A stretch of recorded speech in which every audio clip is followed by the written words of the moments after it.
The mystery of sex transmutation. The 10th step toward riches. The meaning of the word transmute is, in simple language, the changing or transferring of one element or form of energy into another. The emotion of sex brings into being a state of mind. Because of ignorance on the subject, this state of mind is generally associated with the physical, and because of improper influences to which most people have been subjected, in acquiring knowledge of sex, things essentially physical have highly biased the mind. The emotion of sex has back of it the possibility of three constructive potentialities. They are: 1. The perpetuation of mankind. 2. The maintenance of health. As a therapeutic agency, it has no equal. 3. The transformation of mediocrity into genius through transmutation. Sex transmutation is simple and easily explained. It means the switching of the mind from thoughts of physical expression to thoughts of some other nature. Sex desire is the most powerful of human desires. When driven by this desire, men develop keenness of imagination, courage, willpower, persistence, and creative ability unknown to them at other times. So strong and impelling is the desire for sexual contact that men freely run the risk of life and reputation to indulge it. When harnessed and redirected along other lines, this motivating force maintains all of its attributes of keenness of imagination, courage, etc., which may be used as powerful creative forces in literature, art, or in any other profession or calling, including, of course, the accumulation of riches. The transmutation of sex energy calls for the exercise of willpower, to be sure, but the reward is worth the effort. The desire for sexual expression is inborn and natural. The desire cannot and should not be submerged or eliminated, but it should be given an outlet through forms of expression which enrich the body, mind, and spirit of man. If not given this form of outlet through transmutation, it will seek outlets through purely physical channels.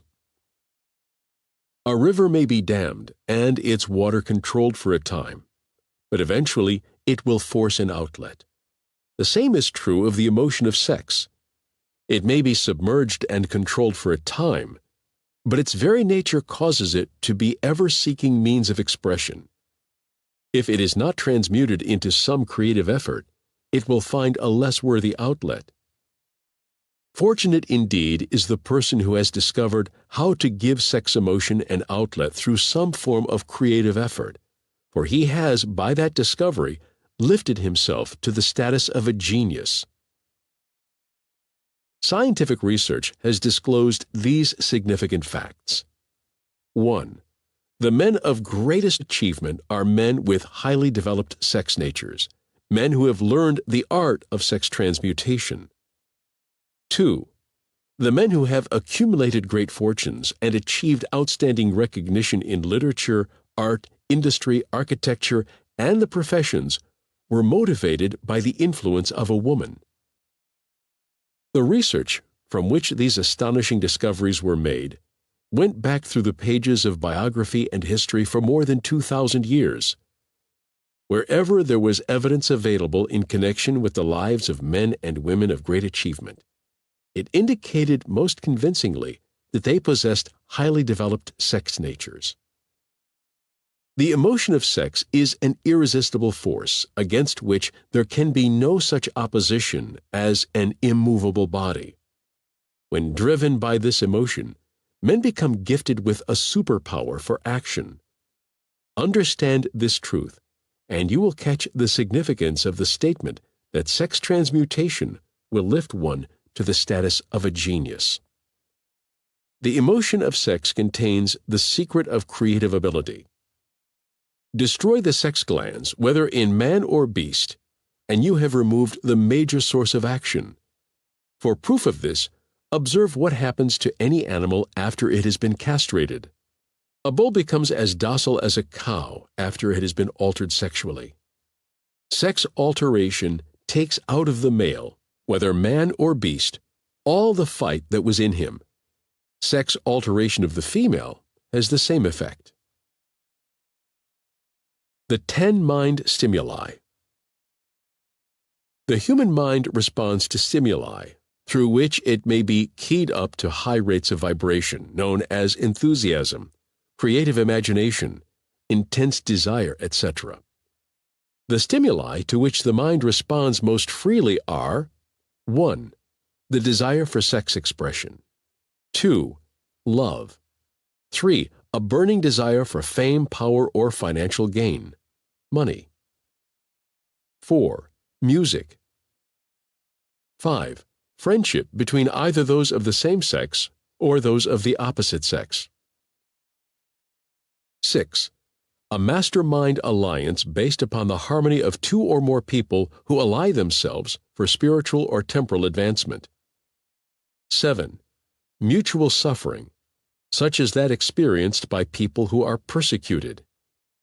8. Autosuggestion. 9. Fear. 10. Narcotics and alcohol. The desire for sex expression comes at the head of the list of stimuli, which most effectively step up the vibrations of the mind and start the wheels of physical action. 8 of these stimuli are natural and constructive. 2 are destructive. The list is here presented for the purpose of enabling you to make a comparative study of the major sources of mind stimulation. From this study, it will be readily seen that the emotion of sex is, by great odds, the most intense and powerful of all mind stimuli. This comparison is necessary as a foundation for proof of the statement that transmutation of sex energy may lift one to the status of a genius. Let us find out what constitutes a genius.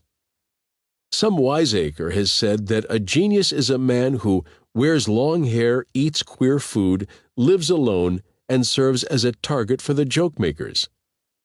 A better definition of a genius is a man who has discovered how to increase the vibrations of thought to the point where he can freely communicate with the sources of knowledge not available through the ordinary rate of vibration of thought.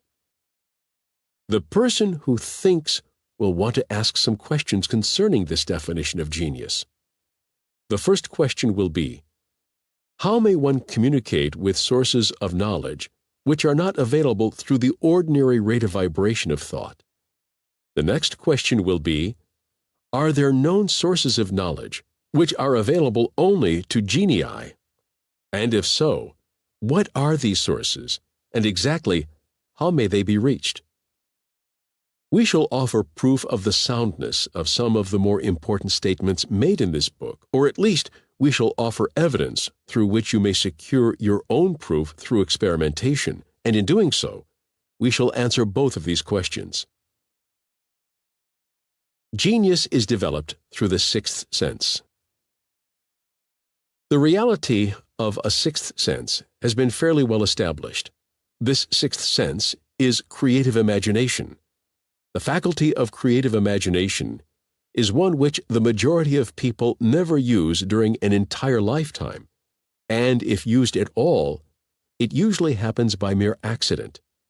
A relatively small number of people use, with deliberation and purpose aforethought, the faculty of creative imagination. Those who use this faculty voluntarily and with understanding of its functions are genii. The faculty of creative imagination is the direct link between the finite mind of man and infinite intelligence. All so-called revelations referred to in the realm of religion, and all discoveries of basic or new principles in the field of invention, take place through the faculty of creative imagination. When ideas or concepts flash into one's mind, through what is popularly called a hunch, they come from one or more of the following sources.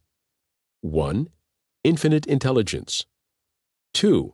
One's subconscious mind, wherein is stored every sense impression and thought impulse whichever reached the brain through any of the 5 senses. 3.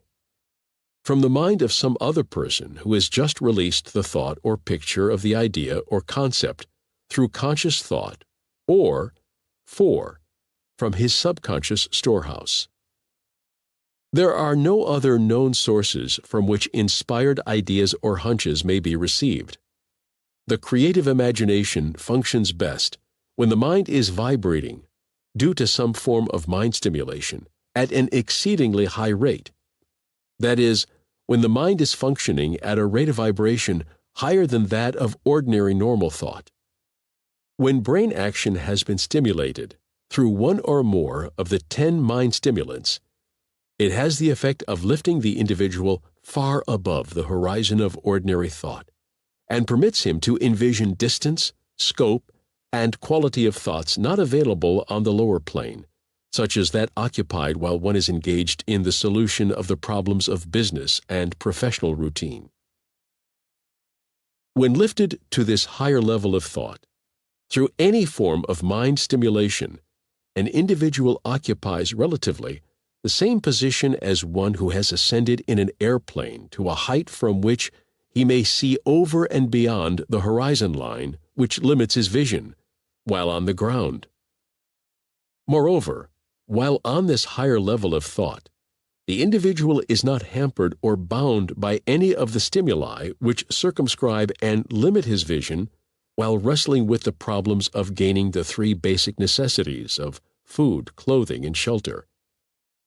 He is in a world of thought in which the ordinary workaday thoughts have been as effectively removed as are the hills and valleys and other limitations of physical vision when he rises in an airplane. While on this exalted plane of thought, the creative faculty of the mind is given freedom for action. The way has been cleared for the 6th sense to function. It becomes receptive to ideas which could not reach the individual under any other circumstances. The 6th sense is the faculty which marks the difference between a genius and an ordinary individual. The creative faculty becomes more alert and receptive to vibrations originating outside the individual's subconscious mind. The more this faculty is used, and the more the individual relies upon it, and makes demands upon it for thought impulses. This faculty can be cultivated and developed only through use. That which is known as one's conscience operates entirely through the faculty of the 6th sense. The great artists, writers, musicians, and poets become great because they acquire the habit of relying upon the still small voice which speaks from within through the faculty of creative imagination. It is a fact well known to people who have keen imaginations that their best ideas come through so-called hunches.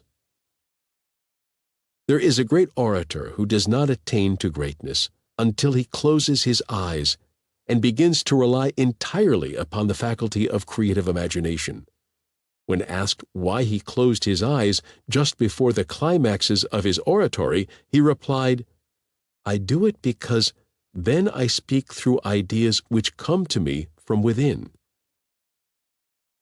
One of America's most successful and best-known financiers followed the habit of closing his eyes for 2 or 3 minutes before making a decision.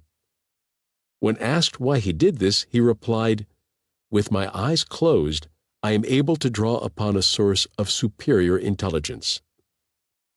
The late Dr. Elmer R. Gates of Chevy Chase, Maryland, created more than 200 useful patents, many of them basic, through the process of cultivating and using the creative faculty.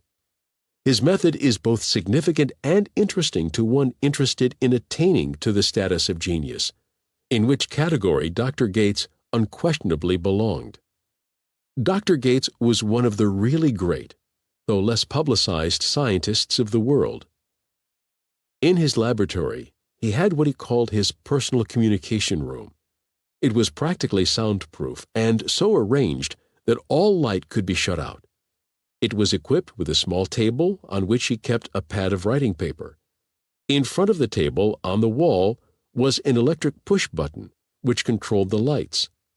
When Dr. Gates desired to draw upon the forces available to him through his creative imagination, he would go into this room, seat himself at the table, shut off the lights, and concentrate upon the known factors of the invention on which he was working, remaining in that position until ideas began to flash into his mind in connection with the unknown factors of the invention. On one occasion, ideas came through so fast that he was forced to write for almost 3 hours. When the thoughts stopped flowing and he examined his notes, he found they contained a minute description of principles which had not a parallel among the known data of the scientific world. Moreover, the answer to his problem